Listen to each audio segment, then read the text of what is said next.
Hey there, let's create a links page for your Cabins Press website. In the sidebar, click on Website and then Author Profile. Scroll down. First, let's add your social media links.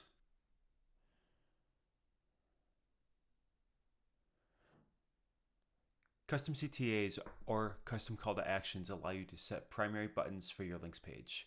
Here you can paste links to your profile on various book distributor platforms as well as bookstores that carry your book or let readers order it online.